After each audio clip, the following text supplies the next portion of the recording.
Diduga pelaku pencabulan terhadap mahasiswa perguruan tinggi di Palembang diamankan Subdit 4 PPA di Treskrimum Polda Sumsel Palembang, Kompas Link TV Unit 1 Subdit 4 PPA di Treskrimum Polda Sumsel.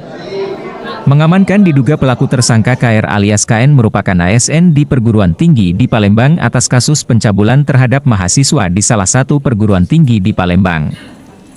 Hal tersebut diungkapkan di Reskrimum Polda Sumsel Kombes M. Anwar Reksoid Jojo SHSIK saat konferensi pers di Mapolda Sumsel, Rabu, 28/8/2024. Unit Ternata di Treskrimum Polda Sumsel ungkap kasus tentang tindak pidana pencabulan terhadap anak yang terjadi pada hari Senin tanggal 19 Agustus 2024 sekira pukul 19.30 WIB di kos tempat tinggal korban di Palembang. Sesuai dasar laporan polisi nomor LPB 928/8/2024 SPKT Polda Sumsel, tanggal 26 Agustus 2024, pelapor atas nama Dr. Martini, SH, MH. Korban inisial, AF, anak laki-laki usia 17 tahun 11 bulan, mahasiswa yang beralamat Kota Palembang. Tersangka KR alias KN, usia 49 tahun, PNS di salah satu universitas di Palembang, alamat Kota Palembang. Barang bukti berupa selembar baju kaos lengan pendek dan selembar celana levis warna hitam milik korban serta sebuah flash disk berisi rekaman video berdurasi 19 detik. Modus pelaku secara intens menghubungi korban melalui pesan WhatsApp dengan tujuan ingin mendatangi kos korban. Pelaku mencabuli korban dan mengatakan, "Kan kamu baru pertama kali ditinggal oleh orang tua, bagus-bagus di kota orang tuamu capek cari duit, kalau ada masalah di kampus bilang saja sama anggap saya orang tuamu." Korban yang merupakan mahasiswa baru di universitas terkemuka di Palembang, mengenal TSK melalui media sosial Telegram dengan nama Groups Camaba. Dari perkenalan tersebut diketahui bahwa TSK merupakan staf di bagian administrasi akademik kemahasiswaan di universitas di mana korban kuliah. Perkenalan berlanjut melalui aplikasi WhatsApp, dan TSK KR alias KN berkeinginan untuk mendatangi korban. Pada Senin tanggal 19 Agustus 2024, TSK datang dan masuk ke dalam kos korban. TSK duduk di kasur sambil mengobrol serta memberikan nasihat kepada korban. Tidak berapa lama TSK kemudian menciumi bagian kening, kedua mata, pipi. Dan pada saat mencium bagian bibir, korban langsung menarik kepala TSK sambil berkata, "Jangan Pak." Namun TSK menjawab, "Tidak apa-apa." Setelah itu korban meminta TSK agar pulang dengan alasan besok dirinya mau kuliah. Namun saat akan keluar kamar, tangan TSK langsung memegang bagian kemaluan korban dan korban menepisnya. TSK kemudian keluar dari kamar korban. Kejadian yang sama terulang di hari Minggu tanggal 25 Agustus 2024 sekitar pukul 20.30 WIB dan hal ini diketahui oleh saksi-saksi serta barang bukti berupa rekaman video yang kemudian TSK diamankan oleh masyarakat dan diserahkan ke pihak kepolisian untuk diproses hukum. Kini tersangka dijerat pasal 82 ayat 1 UU No 17 tahun 2016 tentang penetapan peraturan pemerintah pengganti UU Nomor 1 tahun 2016 tentang perubahan kedua atas UU Nomor 23 tahun 2002 tentang perlindungan anak menjadi UU Junto pasal 76 huruf E, UU No 35 tahun 2014 tentang perubahan UU Nomor 23 tahun 2002 tentang perlindungan anak. Setiap orang yang melanggar ketentuan sebagaimana dimaksud dalam pasal 76 huruf E dipidana penjara paling singkat 5 tahun dan paling lama 10-15 tahun dan denda paling banyak 5 miliar rupiah.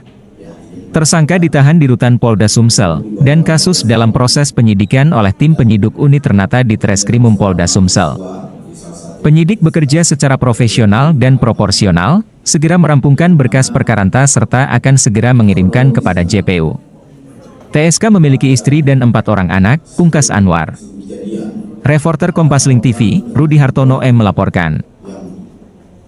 Bernama KM, umur 49 tahun, ini PNS di salah satu universitas di Palembang, staf kemahasiswaan. Berkenalan di sosmed, Telegram. Ya, jadi ada grup di situ. Kemudian di staf kemahasiswaan melalui grup berkenalan dengan korban. Korban merupakan mahasiswa baru. Dari perkenalan tersebut berlanjutlah dengan chatting-chattingan, di mana pelaku menyampaikan keinginannya untuk ketemu dengan korban dan main ke tempat kos-kosannya. Sehingga pada tanggal 19 Agustus pelaku datang ke tempat kosan korban.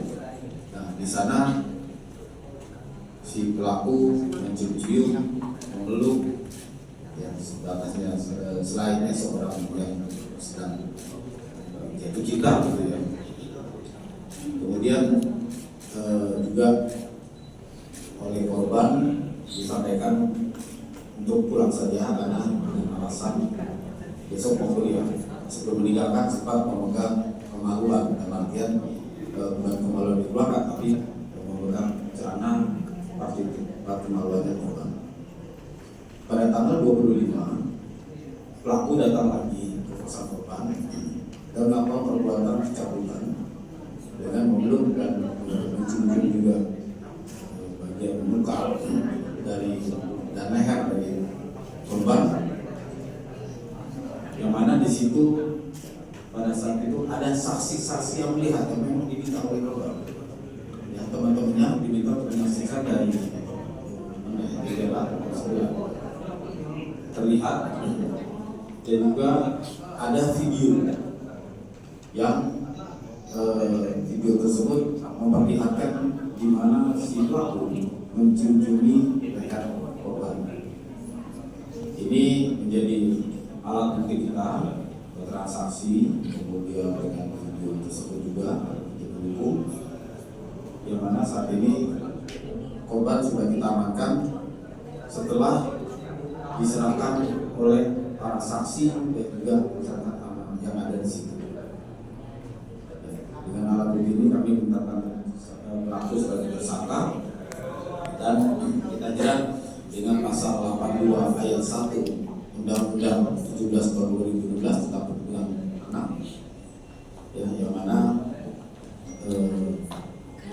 dalam pasal 76E seseorang yang melakukan perbuatan cabul terhadap anak diancam dengan hukuman paling singkat 5 tahun, paling lama 10 tahun sampai 15 tahun, denda sebanyak 5 miliar.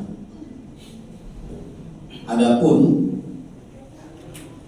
barang bukti yang kita amankan adalah kaos berkerah milik korban, kemudian celana levis milik korban, dan satu buah flash disk berisi video yang berdurasi 19 detik.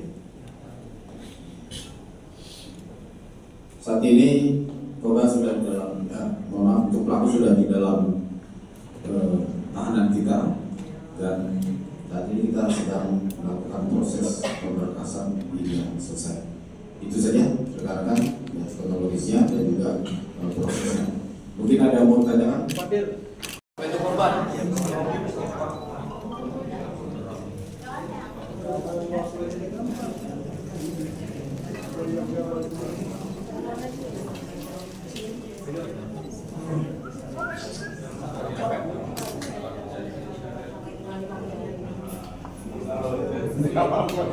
Lebih singkat dari Pak.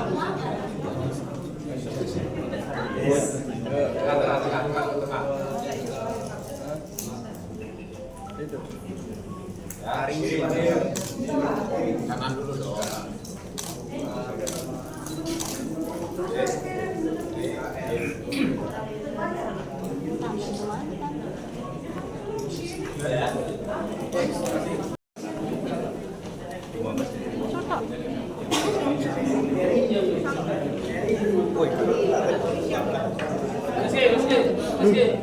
Kakek. Baik, dan untuk balita sendiri, punya kasus penganiayaan yang sempat viral dan juga sudah dilakukan kepada kami sudah melakukan tindakan-tindakan untuk mengungkap kasus tersebut, baik itu permintaan visum, kemudian memeriksa saksi, ya, untuk termasuk kita juga melakukan olah TKP. Nah, dari kegiatan tersebut bahwa pelaku seorang perempuan itu sampai sekarang belum diketemukan karena setelah kejadian yang bersangkutan melarikan diri. Oke.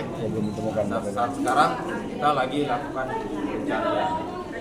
Apabila nanti tertangkap, nanti mohon doanya rekan-rekan pers kita bisa menangkap bersangkutan, nanti akan kita sampaikan informasi lebih lanjut. Ya, mudah-mudahan bisa segera tertangkap. Oke Pak Dir. Oke, Satu lagi Pak Dir untuk yang ini Pak Dir. Kasus ini Pak Dir. Yang lapas Pak Dir. Napi. Lapas sejauh ini seperti apa Pak Dir? Ya. Jangan sebutin ininya ya. Siap.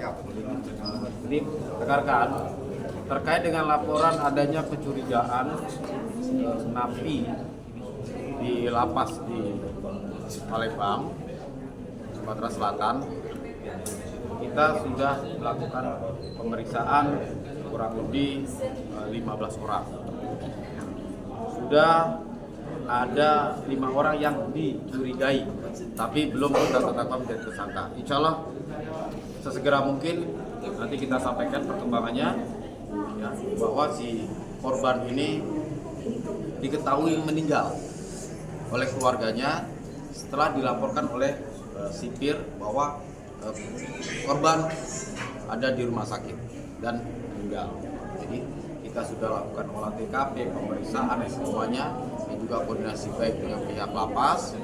Nah, ini nanti akan kita sampaikan apabila kita sudah tetapkan para tersangka, tapi sudah ada orang yang dicurigai. Segera mungkin, mudah-mudahan insya Allah nggak terlalu lama.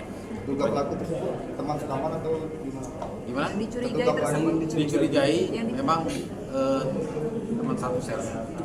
Dicurigai, tapi nanti lebih tepatnya atau lebih pastinya nanti setelah kita tetapkan tersangka. Pak, apakah pihak lapas juga sudah diperiksa Pak? Mengingat ini kan berulang kejadian serupa ini. Indikasi pembiaran dalam kejadian itu. Nah itu masih kita dalami. Tentu kita harus koordinasi juga dengan lapas, ya dengan pimpinan yang di sana. Apakah memang ada kelalaian atau lain sebagainya, itu masih kita dalami dan kita koordinasi. Hadir pelaku yang sudah ada ini, apakah ada hubungan dengan yang korban yang napi tahanan yang pertama kali tewas seminggu sebelumnya? Ada yang laporannya di Tabes. Nah itu masih kita sinkronkan nanti dengan Tabes. Apakah ada indikasi pelakunya sama atau seperti apa? Masih kita lakukan penyelidikan karena ini kan kejadiannya baru. Kalau Tabes itu sebelumnya. Ya, sebelum yang ini. Ya, cuma sebelumnya. Jadi, kita masih sinkronisasikan dengan Tabes.